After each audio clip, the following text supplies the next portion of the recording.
So a few other things that were mentioned on the panel, housing, childcare, those are on the minds of every business in Montana right now. And so a lack of childcare is significantly impacting employees and businesses across our state. And they're having far-reaching economic impacts.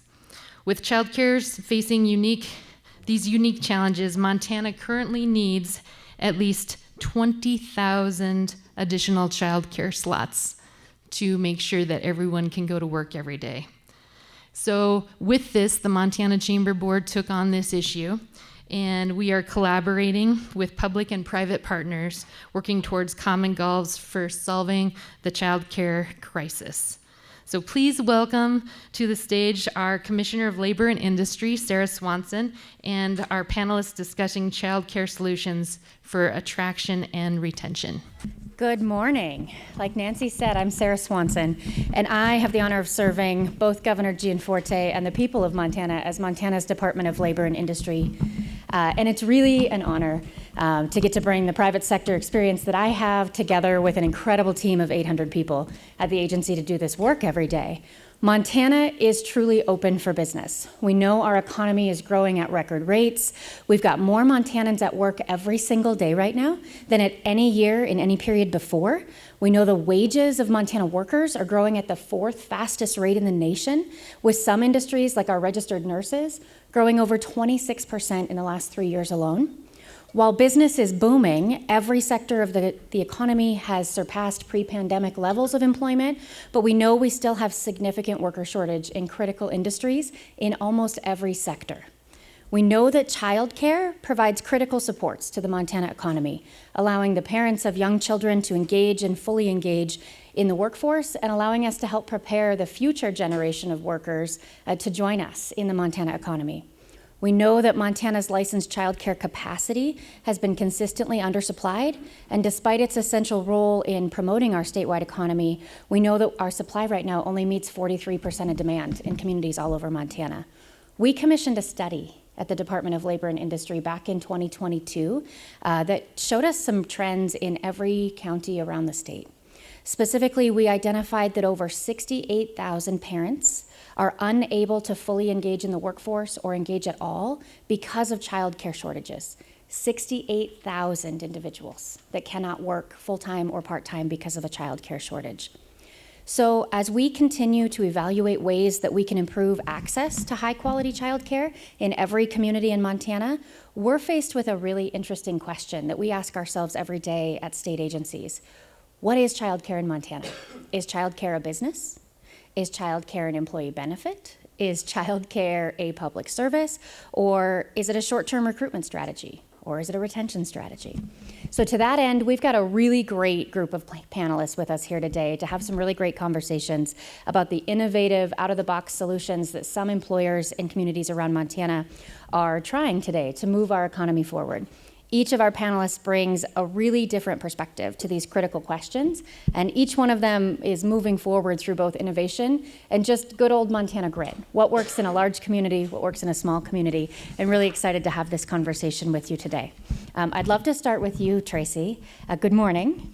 We know access to quality, affordable childcare is so critical to our growing economy. As the Division Administrator of the Early Childhood Division at the Department of Public Health and Human Services, can you tell us more about the recent actions by Governor Gianforte and our friends in the legislature in an effort to increase supports to replace and repeal red tape and barriers or add new or existing childcare workers? Thank you. Good morning, everyone. It is a pleasure to be here to really talk about some innovative work that's happening within the department. And it isn't always that you can say that government is innovative. So I'm really excited to be in this role and get to share some things with you today. Our division takes lead in the state for administering the Child Care Development Fund. It's approximately $40 million that comes into the state of federal money for a couple of purposes. First, we are responsible for the health and safety and quality care that occurs in facilities through the licensing and inspection training and technical assistance for licensed and registered providers. And then we also administer the Best Beginnings childcare subsidy out of our division, and that allows families that are income eligible to access childcare subsidy to be able to then work or go to school. In the state, we have, as Sarah indicated, a real childcare shortage. Our latest numbers show about 22,000 licensed slots in the state, and of those, only 5,000 are for infant care. So when we look at our data, we know that we have some real goals within the department in terms of increasing slots across the state. And so we've got 3 strategies that I really would like to highlight and share with you today. The first has been a multi-year process to revise and update 100 pages of licensing rules that govern in-home providers all the way through large childcare centers. And through the process of revising those rules, we've been able to reduce red tape, reduce multiple inspections that are required in facilities, add a licensing category for out-of-school time children so that families with children of school age can access childcare in a licensed facility. We also have reduced the age for employment, and so certain capacities, 16-year-olds can now work in licensed facilities. Currently, the minimum age is 18. We've also really been able to look at scaling the requirements for licensed facilities based on the size of facility. So an in-home provider doesn't have the same standards as a larger in-home or as a larger center. So we're really excited about the overhaul of the regulation, and those will go into effect after the 2025 legislative session. The second piece that we're really excited is to actually be partnering with Commissioner Swanson. We have a position that's housed within DLI that really supports apprenticeship and pre-apprenticeship positions and growth and development to really build the workforce.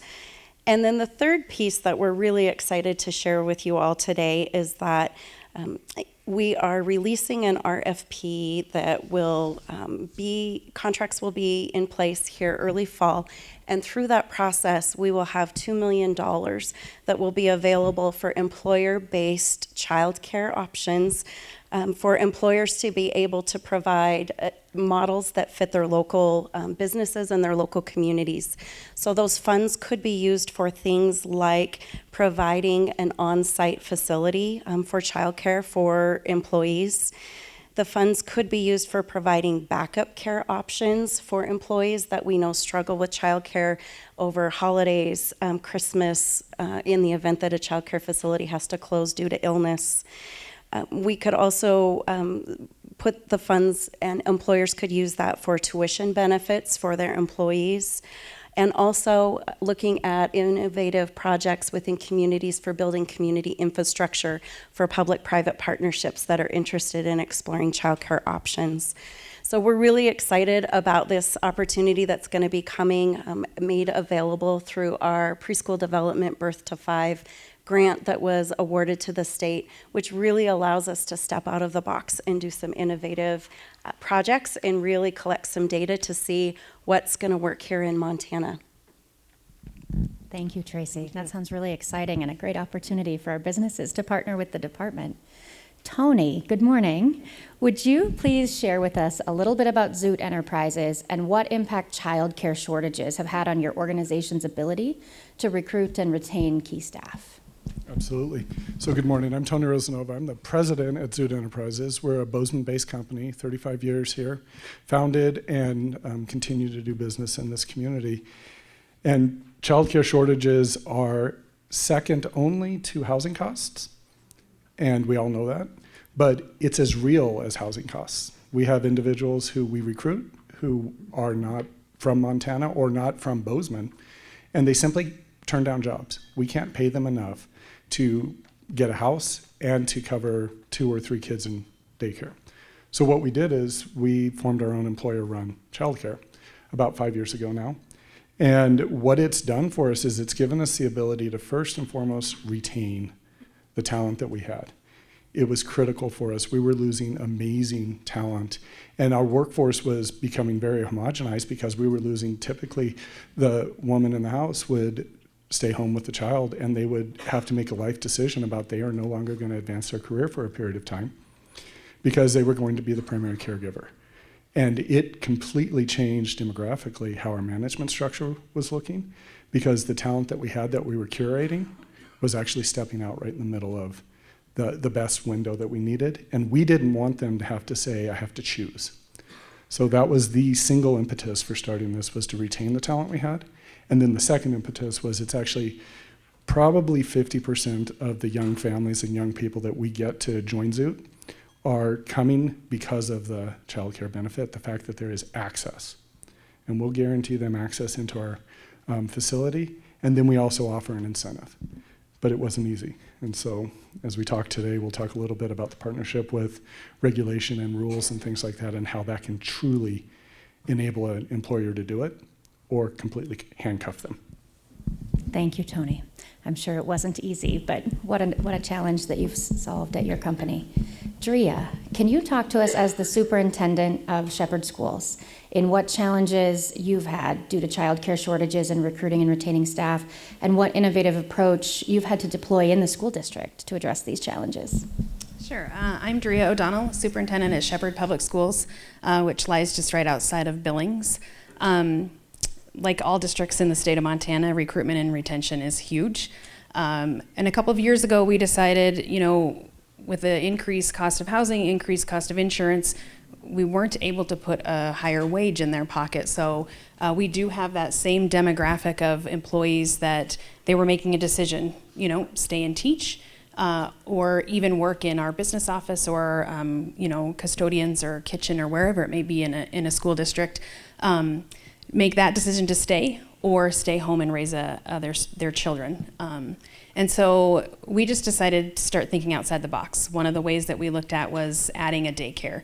And we had a couple of things that we wanted to accomplish, but in the backside of it, and I'll get to it in a second, we actually had some benefits come up. But one of the very first things we wanted is we wanted to be able to do a low-cost childcare on our campus. We felt that it was a benefit for parents that were on our campus to be close to their kids. They can, walk over and see them at lunch. They can interact with them. Moms can nurse, any of that kind of thing, to just keep them on campus, and then have them stay in the job as well. Because you get that 2 to 3 to 5 years into a teacher or a staff member, we don't want to lose them. The other added benefit to it that we ended up getting was through our CTE programs. So that pathway where we can take our students in that CTE pathway and get them into our early child care and give them some experience if that's a direction that they would like to take. So some of the age changes, could be very helpful to us. That's one of the main reasons we did it, and it's been very successful. We're going into our 3rd year, and it's just, we're full, and that's a good accomplishment. So That's fantastic. Thanks, Drea. One of the things we work on at the Department of Labor every day is empowering Montanans through work and opportunity, and really that pathway to certificate and credential before a young person leaves high school is so important. So kudos to you for finding a way to do that for the young people who want to enter early childhood. Tracy, can you share with us more detail about the department's approach to specifically reducing red tape and increasing the supply of providers across those specific license types in Montana? Sure. We are currently in the process of procuring new, what we call childcare resource and referral contracts. They're regionally based providers whose job really is to support the providers and communities to grow slots through thinking through how might we take our business and expand, how might we augment our facility in order to increase slots. We know that many facilities run traditional hours, 8 to 5, Monday through Friday, but many employers need out of the box hours. And so through the procurement of new contracts, We will have a business support contract that specifically will be there to support childcare facilities in thinking through their business model, in thinking through their payment structures, their facility structures. How do they access insurance? How do they set livable wages for their employees? So that business support contract is a huge piece of what is in place and what we will continue to do.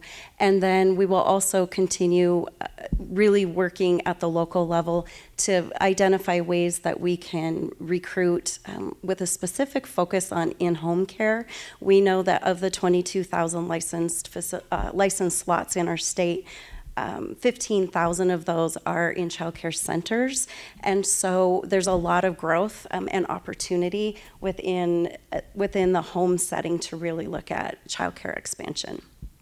Thanks, Tracy. I think back to my own time in business, and I can't imagine having built and run a business with hours like 8 to 5 for childcare. So I really applaud the department for finding a way to do that for employers all over the state. Tony, can you tell us a little bit more about Zoot and what drove you to provide the in-house care right in the company, and specifically what obstacles you had to overcome to establish that facility, and perhaps what your model of care looks like today? Sure, absolutely. So Zoot is a software services company. We provide services in financial services and in healthcare with data and data decisioning and acquisition worldwide. So we currently process in 190 plus countries. We've got 5 data centers around the world. We hire and recruit from the state of Montana. We're still about 75% Montanans. We are very committed to the university system in both Zoot's primary business and some of its subsidiaries, where we are partnered with healthcare and the University of Montana's pharmacy school. We're partnered with the School of Business, School of Engineering, and computing to get candidates to help us. Those are Montana kids, and Zoot was founded by Chris Nelson, who did not want to leave the state, and he wanted to provide jobs to his friends. So it's a theme we've heard all day, which is how do we keep Montanans and don't have the brain drain? But really the childcare piece came about because it was literally crippling our ability to retain. And so the model we did is actually an employer-owned, run childcare facility. But it's in a membership model. There are 18 other companies that have become members with us. And by becoming an employer member, you've got the ability to reserve spots for your employees as well. The reason that's important, and by keeping it as an employer-based idea, is that you can actually get tax credit for doing that. And it does help offset the costs. And guys, the costs are pretty extreme. We're talking about over $1 million budget for 72 kids. So it's a very expensive program. And part of the expense comes from facility, but it comes from regulation, and it comes from ratios and things like that. And so the things we are keen on and that we're spending our time on is understanding the rule changes and also making sure that we're promoting, here are the things that work well, and here are suggestions and feedback, because the department needs feedback. They need people to say this is working, that doesn't work. The move to allow 16-year-olds versus 18-year-olds is tremendous in facilities, but it's also tremendous in workforce development, because we were talking about getting kids out there and exposing them to new careers or career paths. But if you can't go into a licensed facility until you're 18 years old, you've probably chosen a different path. And what we're doing is we're taking qualified people and interested people out of the workforce from that thread as well. It's been really helpful to have the membership group, because now we all can offset the costs and we can drive programming. So one of the things we really expanded was almost as fast as we put the childcare in, and we did really crazy hours because 8 to 5 doesn't work for anyone. So we open early and we're open late. We're open every PIR day, and we're open on holidays, because those are the days that parents run into trouble. But then the thing that we do all summer long is we run a summer program, and the summer program is more populated than the childcare. It has a waiting list, and it's still open to the employees of the member companies. And it's really formed a community for us out in Four Corners, which is where our office is, where there are a lot of businesses that are part of our community, and they're starting to find retention and recruiting opportunities by being able to say, I can provide you services. That's fantastic, Tony. What direct impacts have you seen that your in-house childcare has had on morale and productivity of your team? Morale, clearly, as a parent myself, my kids are my world. And so when you can walk across the foyer or the lobby and go have lunch with your child, it's amazing. When you can go out to the playground with them. And we are encouraging our staff to actually do that. You know, your child's there, spend some time with them. And that was a huge lift for us. It was interesting because we did also battle, did you provide a benefit to one part of your population that you didn't provide to anybody else? And we just embraced that head on. Every benefit a company provides doesn't work for every employee in the company. And there's no reason to argue about it. If you don't have children, then this isn't the benefit for you. Look at the benefit package and what is there for people who don't have kids. So the easiest one for us is bring your dog to work. And it took some time for us to find a lot of different things because there are a lot of pet parents who are as passionate about their pets as we are about our children. So we just created an environment that allowed that to work. So it really does help, but you have to spend some time there. The last thing I'd say is the reason it worked is we had an advocate. As a company, we were serious about it. As a company, we were parents. But Chris's wife, Rebecca, took the torch up and she ran the gauntlet to figure out how to implement this and actually how to maintain it. And every single time she found a brick wall, she found a way around it. And without a passionate advocate, you can get tired and you can quit. And she has never quit. And that's really what's driven this for us. That's fantastic. I would argue that I have probably the best boss in the state, but if I didn't, I think maybe I'd want to work for Zoot. That sounds pretty fantastic. Drea, both Tracy and Tony have shared with us the impact of lowering the rules so that 16-year-olds can work in this space. It sounds like you're really leading the way in Shepherd at allowing young people in. Can you tell us a little bit about a day in the life of a student working in your childcare facility? What opportunities do they have? What's a day look like for a high school student working in your facility? So we are actually just starting it this year, so not 100% sure what it's going to look like, but we are offering, and we originally say that it needed to be a senior because of the age, but we may need to relook at that come fall or even second semester. But that senior in high school that wants to get in our daycare, could they go for their class period over there, earn a credit, high school credit with us, and then have that CTE path? So if we could, lower that into that sophomore, junior range as well, that would be wonderful. That's fantastic. Thank you. Tracy, can you tell us more about the regulatory changes in rule or statute that are still needed to continue to move this ball forward to overcome these challenges? Or maybe who are the best partners to assist us with those regulatory reforms? Well, I think this whole conversation, and you opened the conversation about the importance of public-private partnerships. The role of government, as I described, is really those regulations. Many of the licensing regulations that are in place are driven federally.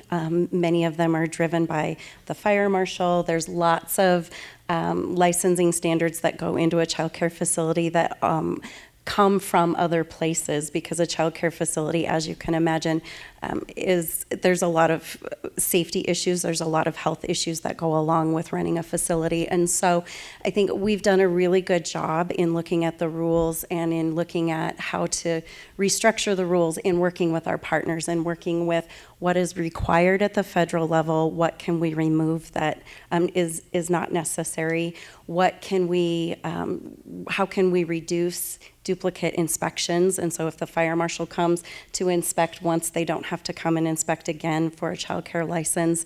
We've really worked hard with our health departments to look at the health inspections for things like wells and septic tanks. There's a lot when it comes to a facility that's required, but I think we've worked really hard with our other partners across the state to really reduce and leave in rule what is necessary for health and safety, but remove many things that were additional red tape.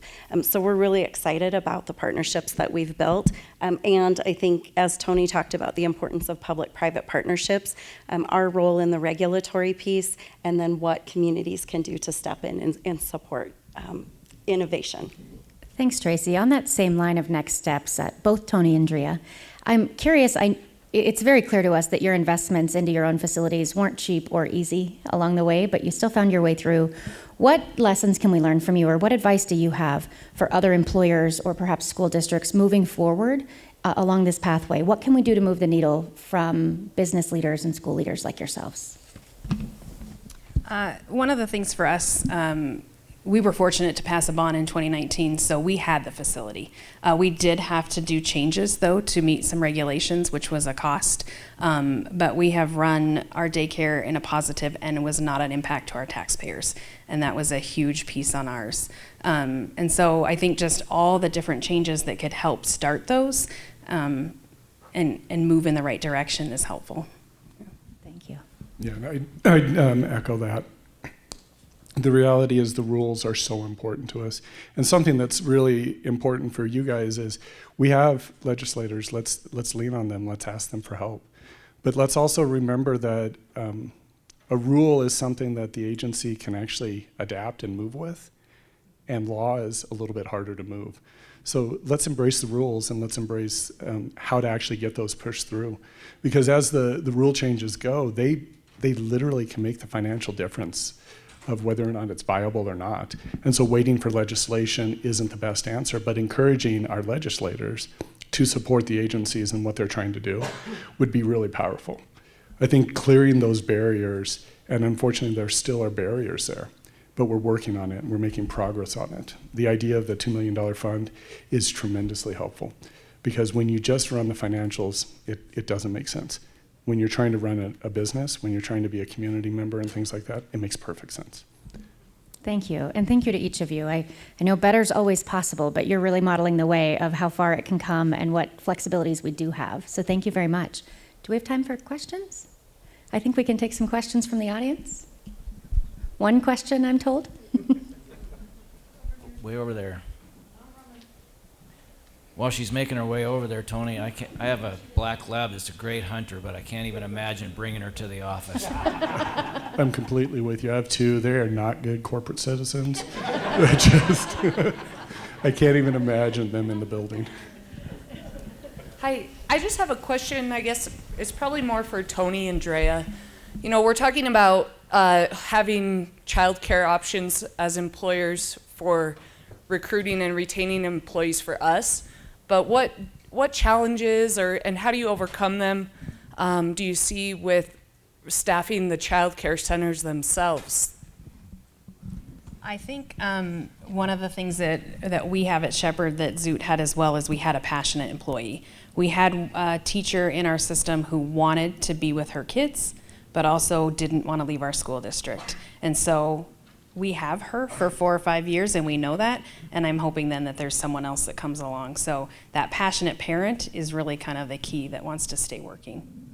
Yeah, without a question.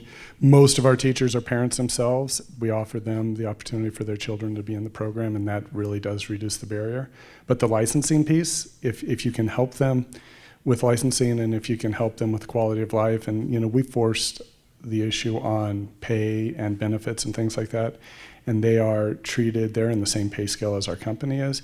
They are full employees, and they are treated that way rather than, you know, looking at them as temporary transient employees. Fantastic. Thank you very much.